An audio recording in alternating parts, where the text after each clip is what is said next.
Hello and welcome back to my game dev series. In this video, as per the usual lately, I'd like to go back and show some changes that I've made in between videos here. So first things first. Gosh, what did I do? I just did it yesterday. You'd think I'd remember by now, because it's only been less than 12 hours. Right, the random number generation. So back in our util module, in the random int function, what I was trying to do before and completely failing at doing was getting the current time in something smaller than seconds. You know, could have been microseconds or nanoseconds. I don't really know what the difference is there. That was not going well. But what I realized, and this is completely obvious in hindsight, that I don't need to use a timestamp. I can just use any random integer that I want. And not random per se in this sense, but just anything. It just needs to be different every single time that I call that function. So what I did is I just made an integer variable here called seed. I'm just pre-incrementing it every time I call this random int function. Now, one thing that I had considered with this approach is what happens once we get to like an integer overflow. That being said, I don't know if that's going to happen because you consider how many times we have to run this function. You're looking at, what, 2 billion plus iterations before we get to an overflow. So I don't think that's possible. And I mean, if you get to that point playing my game, you need to do something else with your life. So that's where I'm at with this function, and it really works well. This solution is simple and elegant, and what more do you really need? So there's that. Now let's see, what else did I do since yesterday?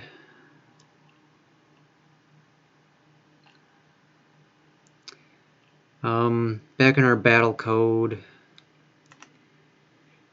I finally set up that random enemy attack function. So let me pull that guy up here. Basically what I'm doing there is I'm setting an iterator for our enemy attacks there, and we just set that to the first element in the container. Secondarily, we get a random increment, so that increment will be between 0 and the size of the attack container minus 1. We have to do the minus 1 since we're already on the first element, so if we just go with size as our top bound, we could overflow. So we don't want to do that. And then we just advance our iterator however much that random increment is. So it might not move it at all if it's 0, or it might move it, you know, up to the very last enemy attack, depending. And then we just set our selected attack to whatever that iterator is. So at this point, the enemy is hard-coded to only have 2 attacks. I think it's like jab and something else. Jab and club. But if I run the game, you will note that both of those get called.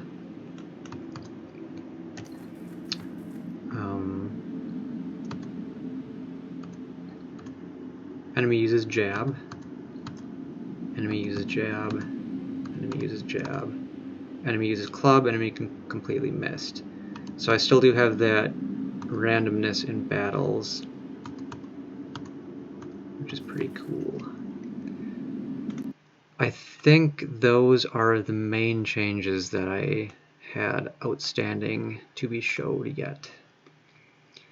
So moving on, what I would like to do right now is build out my death screen.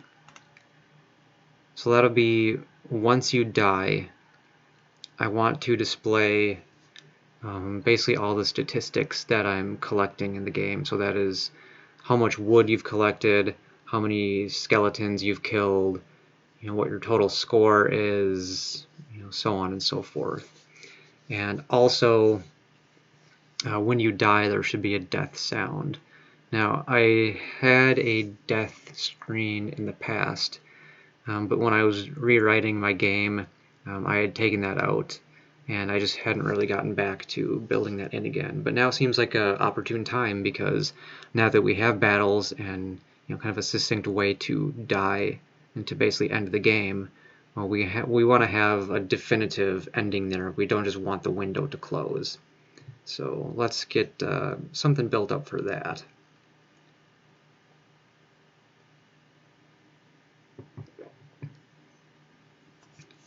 Now, I would say something we need to look at first is down in our game loop.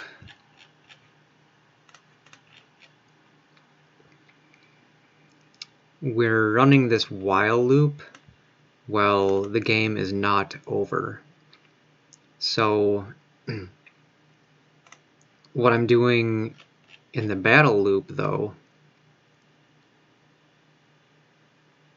is if state player stat health is, if the player health is below 0 or equal to 0, I set the game over state to true. Now that's going to drop out of this loop, destroy everything, and then just end the game. And what we could do is kind of create a mini loop down here that simply renders that death screen until you press the space bar, maybe. I mean, this loop is already doing enough that I don't necessarily think that I want to add more logic in there right now, just to check for the death stuff, since that logically comes after all this anyway. So maybe here I can do, well, state. How do I want to store that, though?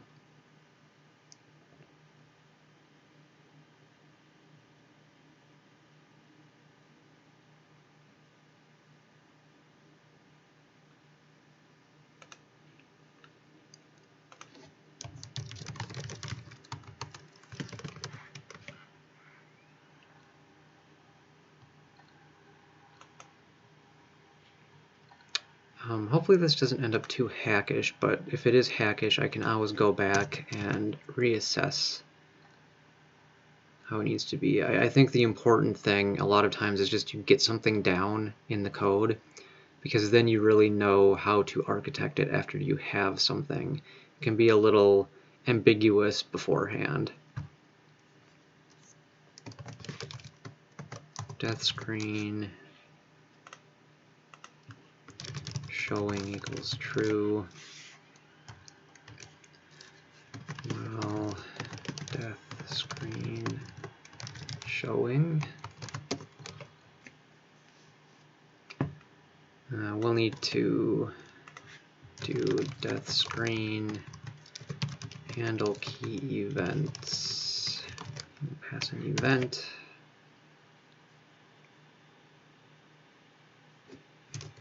Death screen render. I don't necessarily think that I'm going to worry about an update function for that, since there's not really going to be any logic per se that you need to update or keep track of within that loop. We just need to keep refreshing what's there, or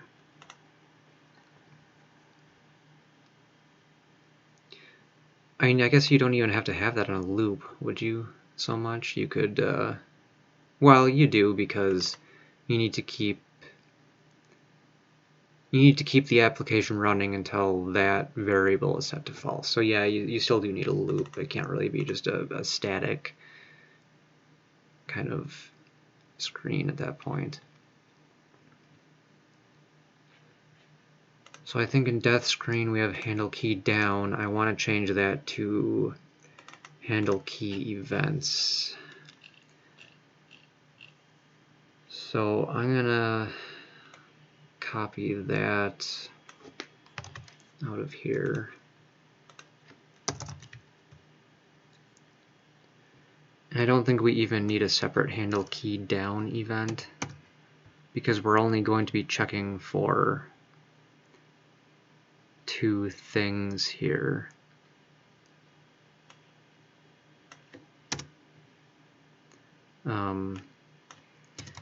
We still want to handle the SDL quit event, so that's if they click the close button on the window. And we want to handle key down.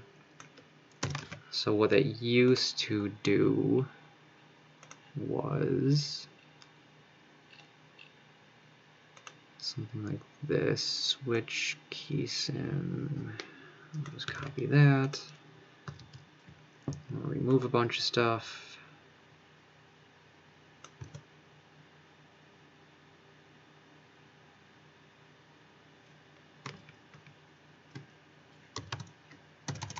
Sorry, let me unindent that just so I don't lose things here. We don't have a key up, we have a key down, left, right. Steal space is what we're looking for. And that should be the only one right now. So we'll indent that back to a correct position. So if it's key down and if that key is space, we want to set showing equals false. And that should end the game. It should close the window. So something else we want to do is check this toll function. And toll is like, clock toll or whatever. It plays the sound that we want it to play. Actually, what we could do there is just play that function right there. We don't even need to track that state. So we only need to play the sound once at this point. Now, going back to our sound manager, what do we do? Let's see. Sounds a little play. We want to leverage, not play, probably play sound.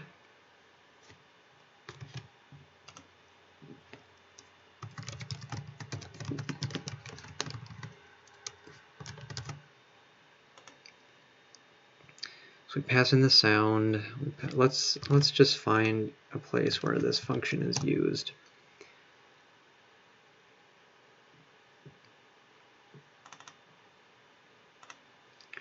Right, so that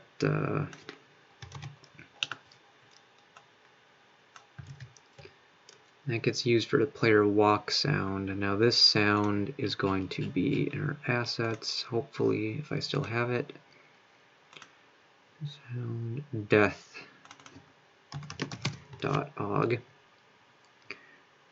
Now,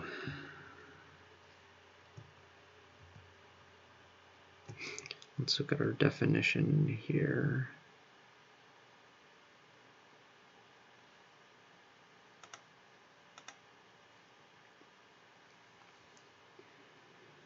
File loop is false, that's correct. And the sound volume will be the state master sound level. I think that'll be just fine. So why don't we, for the sake of testing,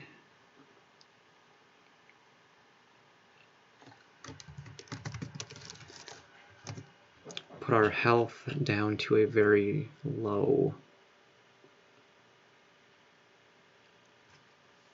That'd be this one. Let's put our health at 1 right now.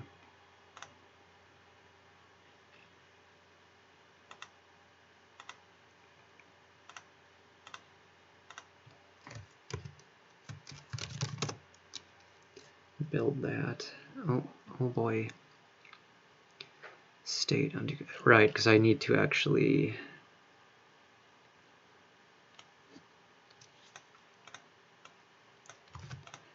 set a state variable in here.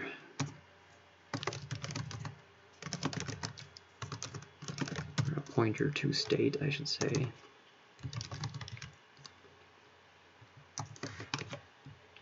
And then we need to initialize this.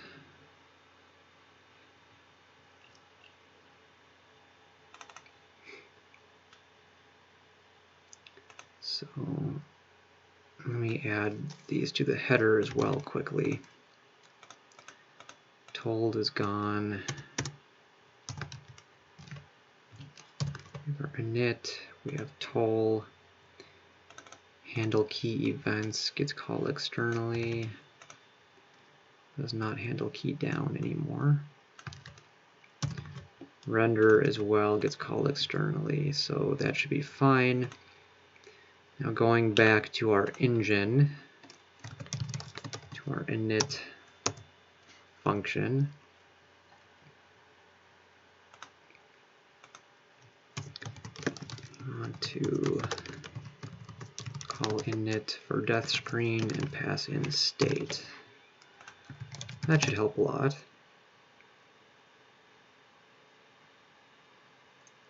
Death screen 13. Ending semicolons help. 22.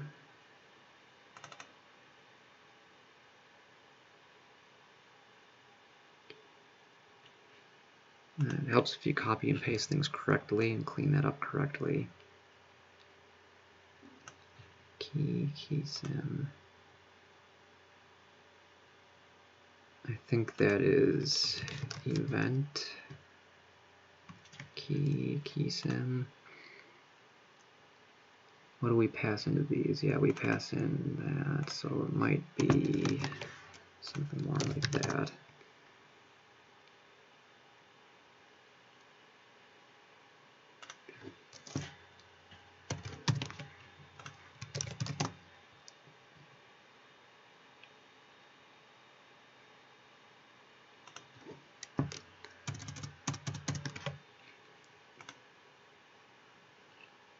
Okay, so event.key.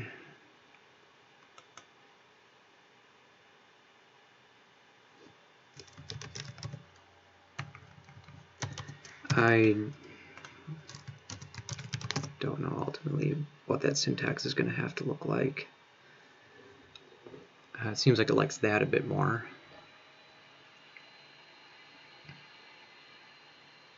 Because we're not passing a pointer into a function anymore. So run that, we should have 1 health. Yeah. Get into a battle, do my attack, get killed. There's my death sound, that was pretty cool.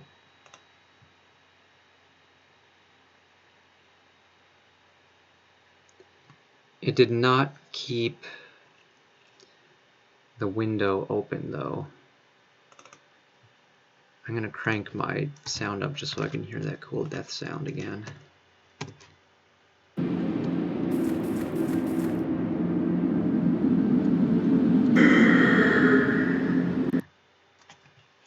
Okay.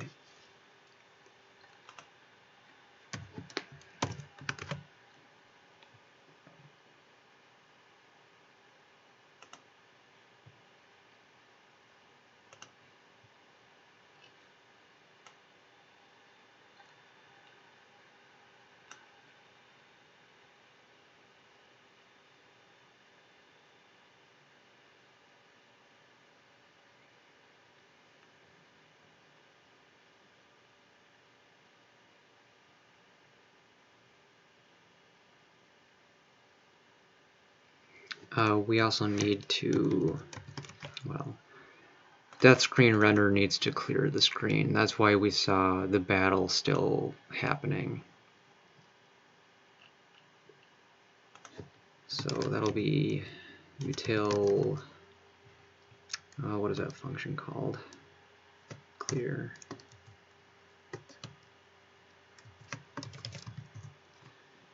So we pass in the renderer into that.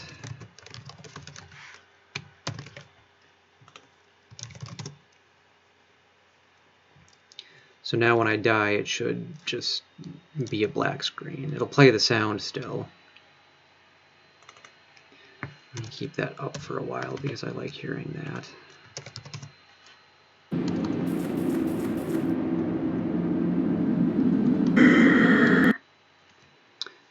It still didn't jump into that code for whatever reason.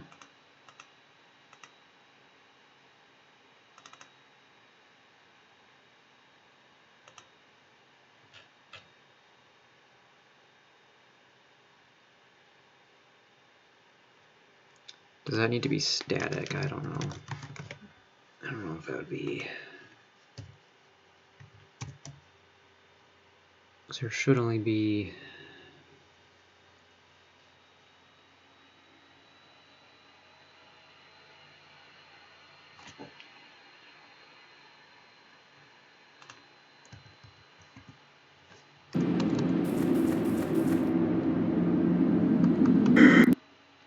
It's like it's stuck.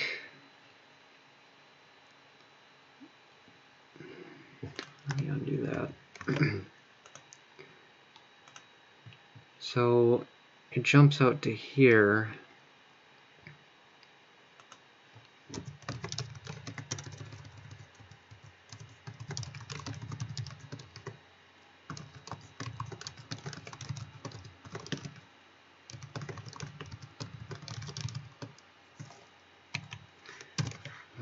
What's actually happening?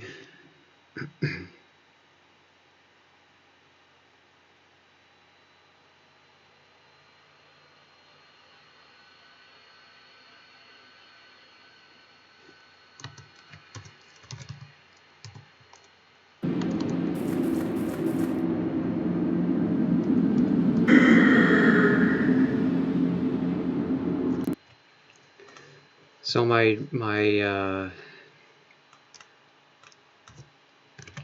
SDL clear function probably is not doing exactly what I think it's doing, but that's okay. Because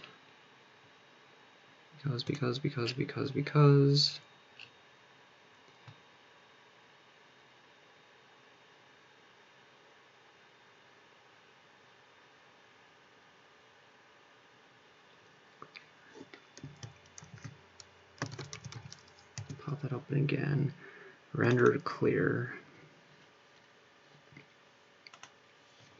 Well, whatever. What we ultimately want to do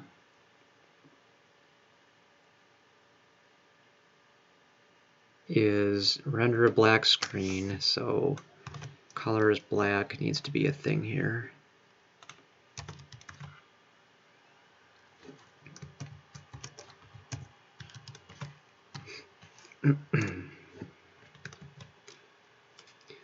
And then we're going to want to, let's see. I mean, if it's not gonna... I used to have the clear screen, or the clear function actually wipe to black, so I might need to go back and get that code. Don't exactly know why that stopped.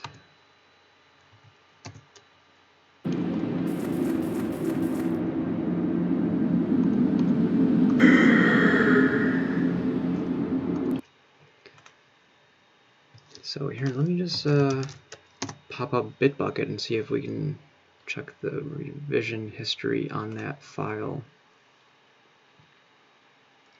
So that is util.h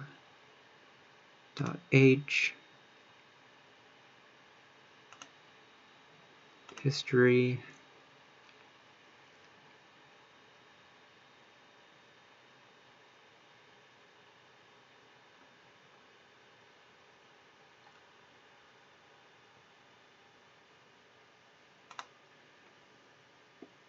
My commit messages are not highly useful in this case, so random int is what we have right there.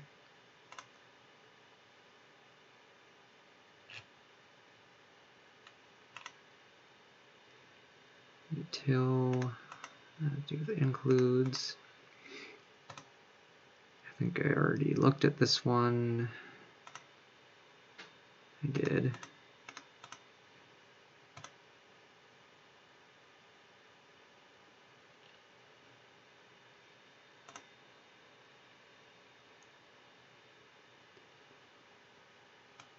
Okay, that's what we had before, so let me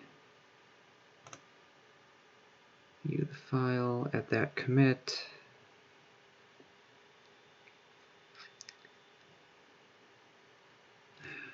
That wasn't quite what I was going for. Side-by-side diff. That's better. We'll keep that stuff in there. Why do I keep closing that damn file? Okay.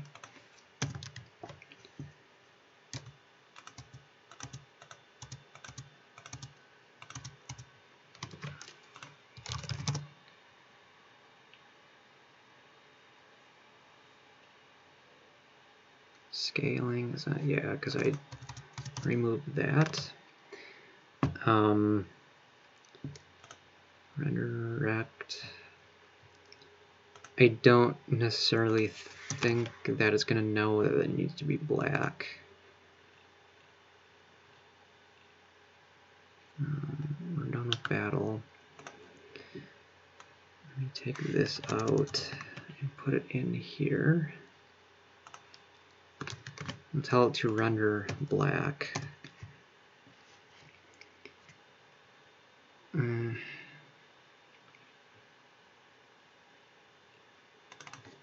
not really using water in here, but let's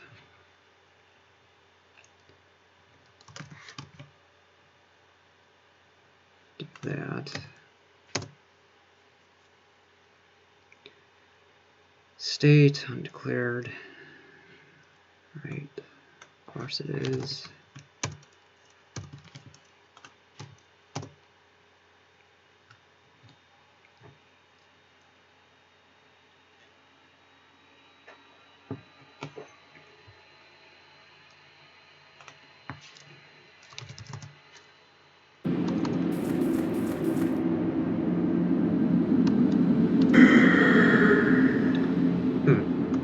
Alright, so it's like it's still not calling into that for some reason.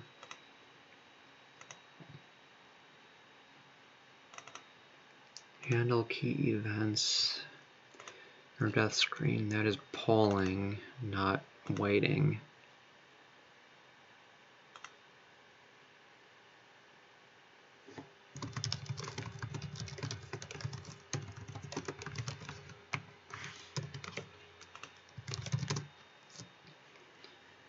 You'd think this was rocket science for how I'm coding.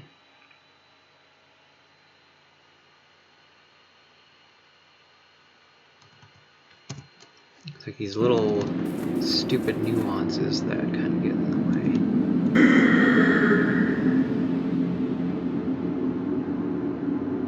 way. So my render function is getting called. I don't know why you can still see that though.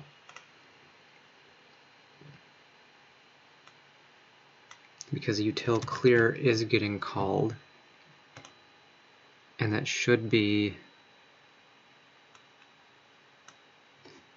Let me remove that. I don't really know what that's doing, frankly. So if I don't know what it's doing, I probably shouldn't have it.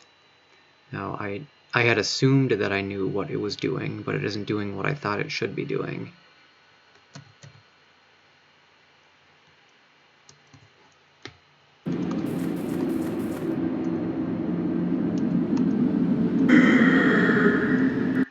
Give me a blank screen, please.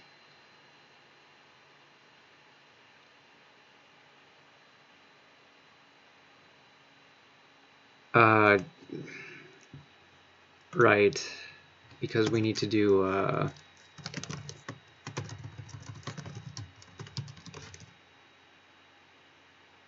render present.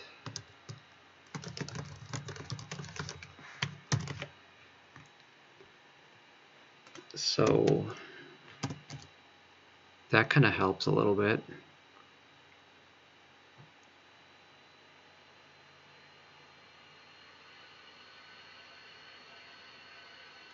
That probably invalidates a lot of the stuff I had just done.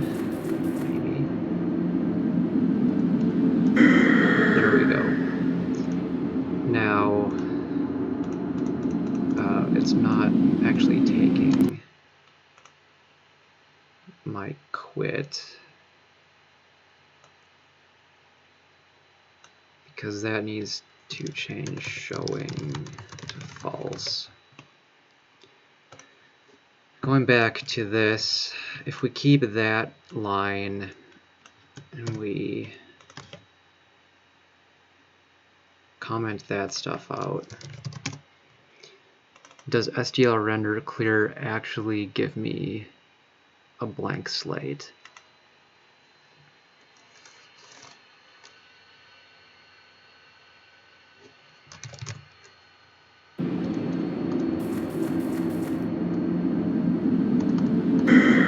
It does, okay. I can keep that. I can ignore the fact that that was there in the first place. And we go back to a good, clean state here. So ultimately what I need to do now is just render my stats to the screen. So what I want to do is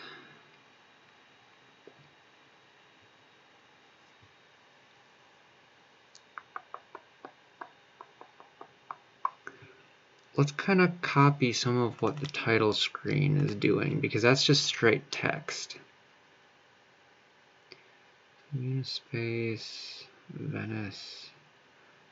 Let's use Venice to start with.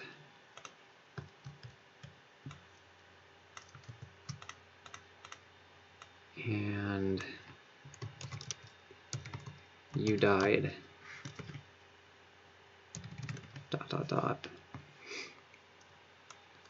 So let's just put that at the top of the screen for right now, and we can center, let's go 10 down from the top, and we can center that. Text, of course, needs to be a string. We will reuse that variable in this function a couple times.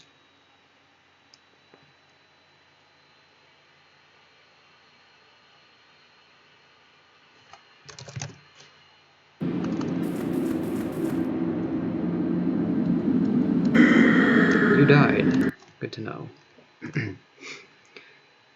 Okay, so moving on from that,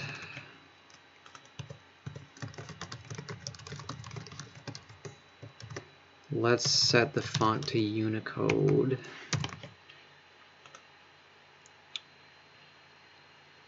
Or Unispace is what it's called. Unispace.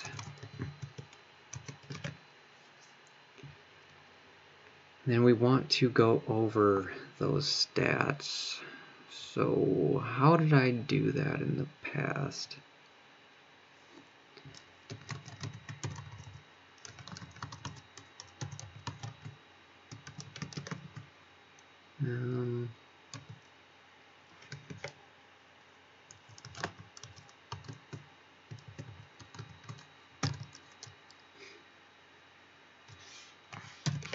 I don't don't know what that's going to look like, but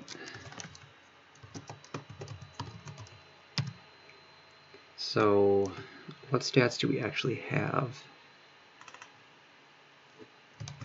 Stats T. Fires built, trees chopped, wood collected, enemies killed. So let's do trees chopped.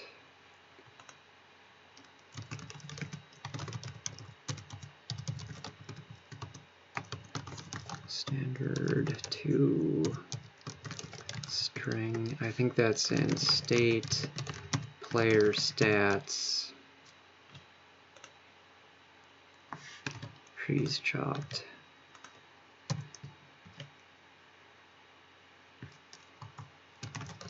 Text writer. Write text.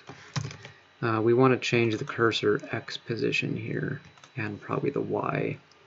So let's do state writer cursor Y plus equals 30. And we can put the X value at 10. So that'll just kind of be at the left side of the window for that.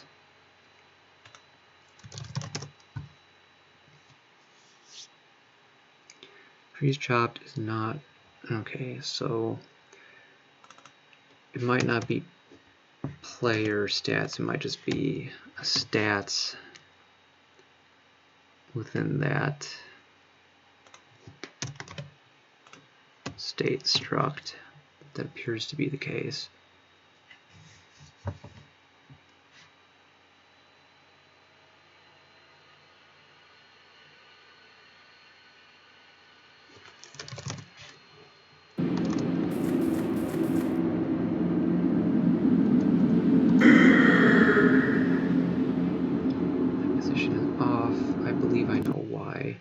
So let's bump that down quite a bit more.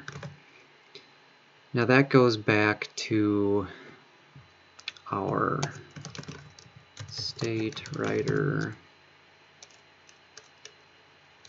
It wasn't the relative, it was the container x equals 10. That was the bounding box, if you recall from a past video. So the writer has both a cursor position and then a bounding box, kind of x and y starting points. So we want the bounding box to be essentially the same as where the cursor begins. That's better. Trees chopped 0. So we just need to add the rest of the stats now, which are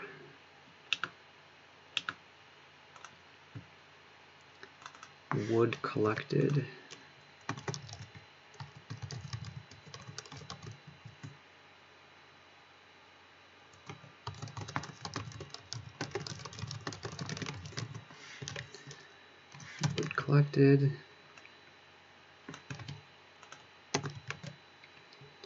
we had fires built,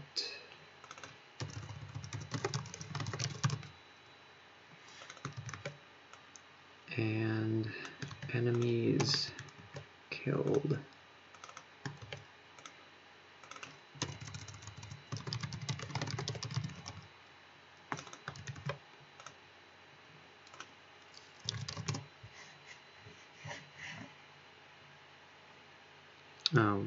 Yeah, stats.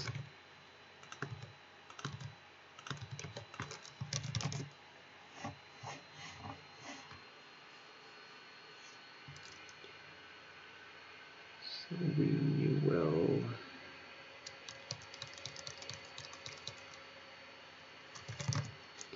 run that. There we go. Now finally, I think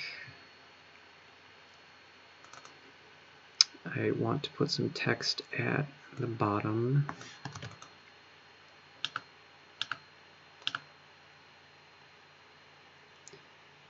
It basically says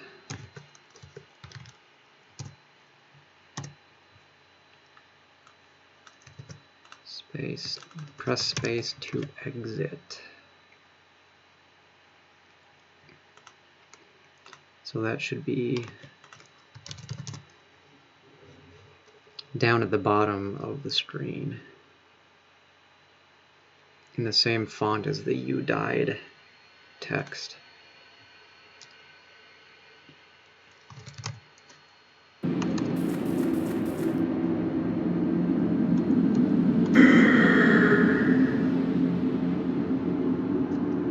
That's kind of chunky, kind of eh, but it'll do for right now. Let me just bump up the Y position on the stats just to kind of move them down a little bit. If I go back to my player, set that health back to 100. And then in our engine, we kind of go back to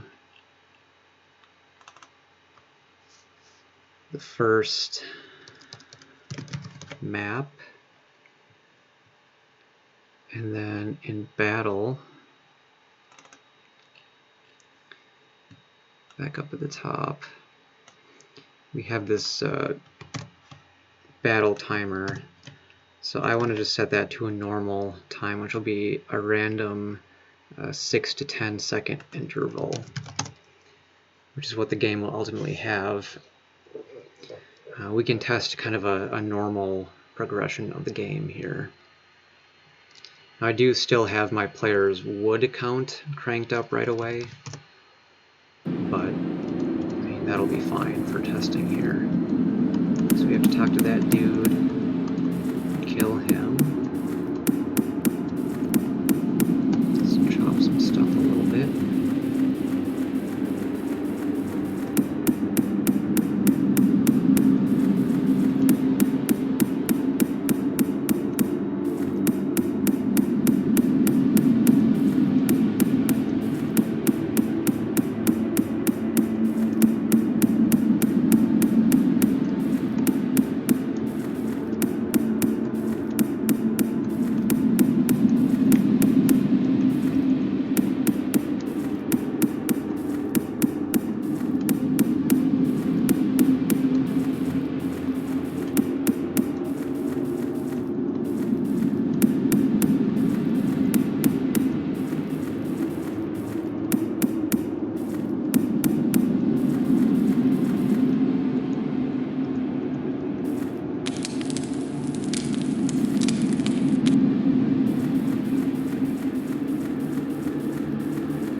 Okay, so now we have random battles that'll pop up.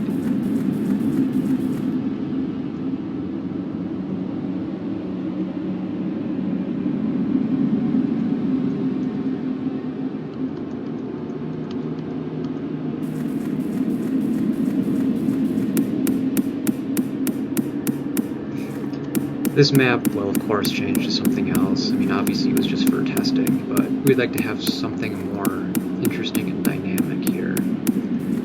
I thought at some point I could build in some like water textures and stuff like that to make it a little bit more interesting. And the battle dynamics need to be a bit more fleshed out too.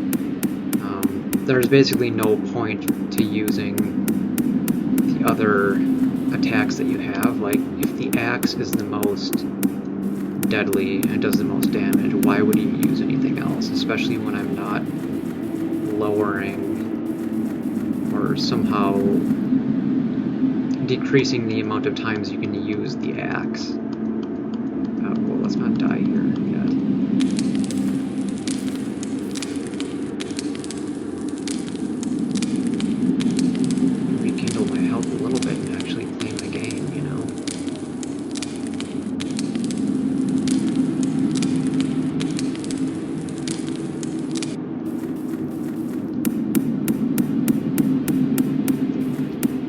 I would also like to add a couple more item types. So right now we just have wood that you can use, but I'd also like to have maybe bread or potions or something. Something simple, just so you don't have to rely only on standing by fires to regain health. And that is a little bit of scope creep, but I think that's okay.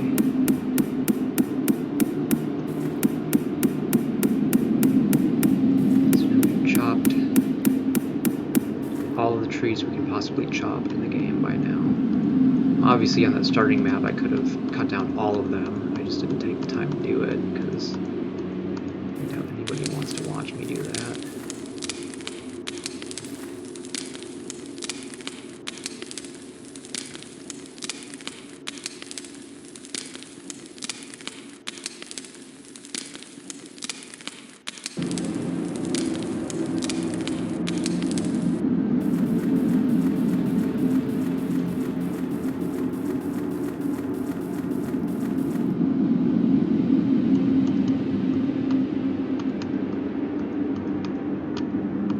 Destroyed that guy.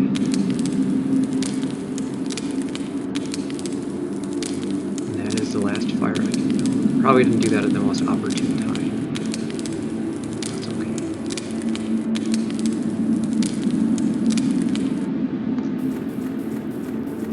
Whoa, I'm gonna die. It's only a matter of time now.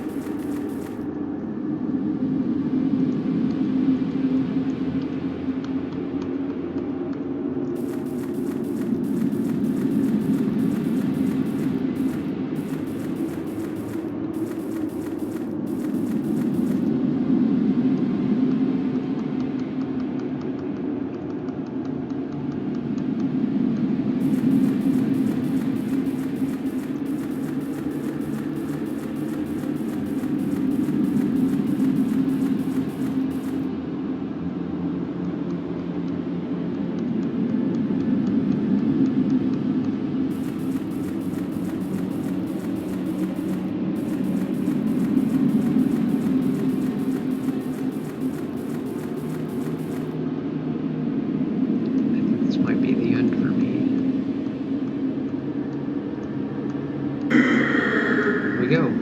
So trees chopped 45, wood collected 230, fires built 11, enemies killed, that's off. But that's because we're not increasing that variable when you kill an enemy in the battle. So we'll have to add that in.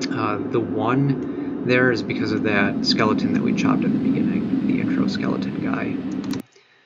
So let's quick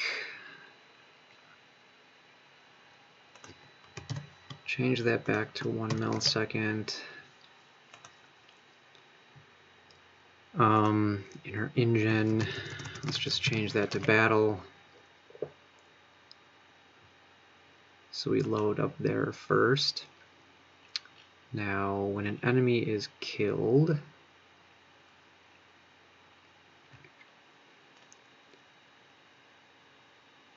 that is basically here in. So we update our player score. We can also increase enemies killed there. So we'll just increment that.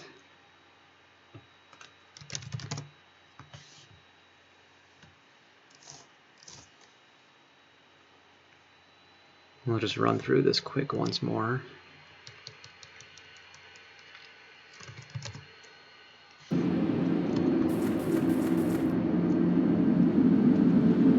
Or 1 second between battles.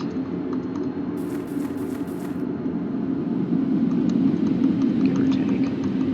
It's not exactly 1 second, but that's because of some timing stuff in my game loop, but I don't care about it that much. I don't need anything to be highly like real-time specific. It doesn't need to be exactly 1 second.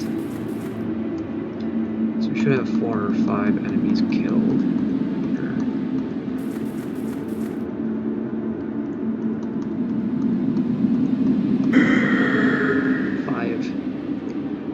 So that looks good too.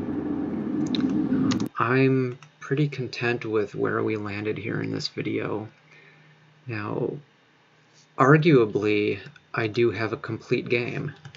So, I mean, clean some stuff up, it could be shipped like it is. I'm not going to ship this game per se. I mean, I don't really care that anybody plays it because it's not the funnest thing of all time, you know. That being said,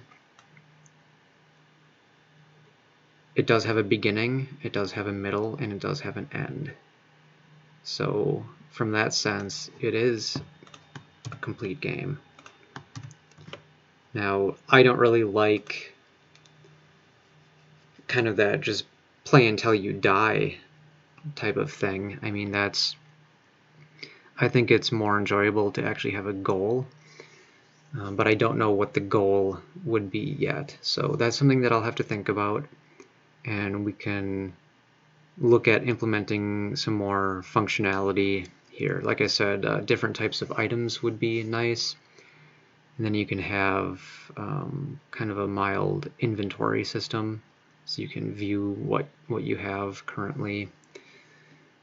I'd like to have some different types of places that you can go, like maybe some little buildings or caves or something, and then just generally flesh out a lot more stuff, just so it's a little bit more interactive and a little bit more interesting.